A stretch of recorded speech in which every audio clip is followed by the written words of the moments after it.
নমস্কার, আমি বাংলাহাট থেকে বলছিলাম।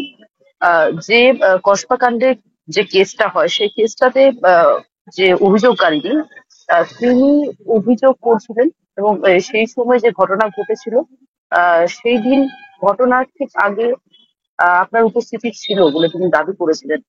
আপনি এই বিষয়টাকে কিভাবে দেখছেন, কি বলবেন? দেখুন, ও কি লিখেছে সেটা তো দাবি জানিয়েছে আমি জানি না। আপনার কথা শুনে আমি যা বুঝলাম, কিন্তু আমি তো বেরিয়ে এসেছি অনেক আগে কলেজ থেকেই। ঠিক কি ঘটেছিল আপনি থাকাকালীন, বা কি বলেছিল একটু যদি বলেন। না, ওরকম কিছু না, ওরকম কিছু হয়নি। মানে যেভাবে বয়ান দেওয়া হয়েছে সেই মোতাবেক কিছু হয়নি বলছেন? ও কি বয়ান দিয়েছে সেটা তো আমি দেখিনি, বা কি লিখেছে সেটাও তো আমি জানি না, তাই আমি তো বলতেও পারবো না। আপনি কতক্ষণ সেদিন ছিলেন? আপনি ঠিক কোন সময় বেরিয়ে এসেছিলেন কলেজ থেকে? আমি 12টা নাগাদ কলেজে গেছি, 6:45 নাগাদ বেরিয়ে এসেছি।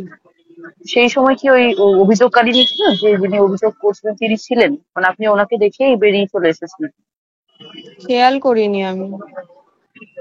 বা মনোজিৎ, এরা যাদের বিরুদ্ধে এই অভিযোগগুলি রয়েছে, এত হুম। ধর্ষণ থেকে শুরু করে তার আগেও যে বিভিন্ন রকম অভিযোগ, সেগুলি আপনি জানতেন? আপনার চোখে পড়েছিল কখনো না, না, না। এই বিষয়গুলি? আপনি জানতেন না? না। আহ, আপনাকে কলেজের জিএস বলে পরিচিত সেই জায়গায় দাঁড়িয়ে যে দেওয়াল জুড়ে মনোজিতের নাম, বা আরো অনেকে অভিযোগ করছে মনোজিতের বিরুদ্ধে, পিকনিকের কোনো ঘটনা, বা আরো অন্যান্য মেয়েরা বিভিন্ন অভিযোগ করছে, সেসব বিষয়গুলো আপনার নজরে আসেনি? না, দেখুন, প্রথম কথা আমি তো জিএস নই, এখানে একটা ভুল বোঝাবুঝি হচ্ছে। তো আমি জিএস নই, আর এসব বিষয়ে আমার কোনো নলেজও নেই। মনোজিতের বিরুদ্ধে একাধিক অভিযোগ এসেছিল, পুলিশকে কমপ্লেনও করা হয়েছিল। আপনাদের যিনি আগের প্রিন্সিপাল ছিলেন তিনি নাকি কমপ্লেন করেছিলেন। এই বিষয়গুলো আপনার নজরে ছিল না? না, আগের প্রিন্সিপাল, আমি তো কলেজে ঢুকে প্রিন্সিপাল দেখিনি। আমাদের ভাইস প্রিন্সিপাল যিনি আছেন উনি। আপনার নজরে আমি কখনো মনোজিতের বিরুদ্ধে যে অভিযোগগুলো, আপনি কিচ্ছু, মানে আপনার নজরে কিছু আসেনি বলছেন? না, আমি জানি না এই বিষয়টা। যিনি অভিযোগকারিনী তার সঙ্গে বা মনোজিতের সঙ্গে আপনার কেমন সম্পর্ক, যদি একটু জানা যায়? মানে পরিচিত তো আপনারা? দেখুন, মনোজিৎ মিশ্র কলেজের স্টাফ, আমি এতটাই জানতাম। আর আরেকজনের যে মেয়েটির কথা বলছেন, ও আমার জুনিয়র। ব্যাস, এই জুনিয়র আর সিনিয়রের যেটুকু সম্পর্ক বা যেটুকু কথোপকথন হয় ওটাই। এর থেকে বেশি কোনো কিছু জানি না।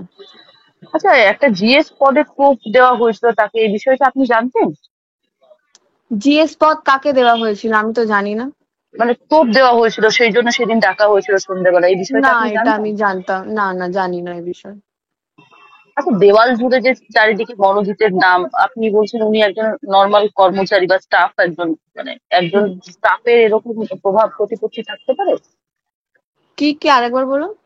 হ্যাঁ, বললাম দেওয়াল জুড়ে মনোজিতের নাম, এবং হুম। সবাই বলছে মনোজিতের একটা প্রভাব প্রতিপত্তি কলেজে ছিল, তো একজন এমনি নর্মাল স্টাফ, তার এত প্রভাব ছিল কলেজে? না, জানি না। উনি ওনাকে কলেজের কাজ, যে কোনো কাজ নাকি ওনার কথাতেই হতো মনোজিতের, এরকম কোনো ব্যাপার ছিল যে অভিযোগগুলো আসছে এখন? না, আমি তো জানি না এই বিষয়ে। ভাইস প্রিন্সিপাল ম্যাম ওনার কথাতে কাজ করতেন, এরকমও অভিযোগ আছে। আপনি কি এটা দেখেছেন কখনো? না, সেটা আমি জানবো কি করে। আচ্ছা, ঠিক আছে, আরো থ্যাংক ইউ। ভালো ভালো খবর থ্যাংক ইউ। দেখতে সাবস্ক্রাইব করুন বাংলা হান্টের ইউটিউব চ্যানেল। বাংলা হান্টের আরো খবর দেখতে নজর রাখুন।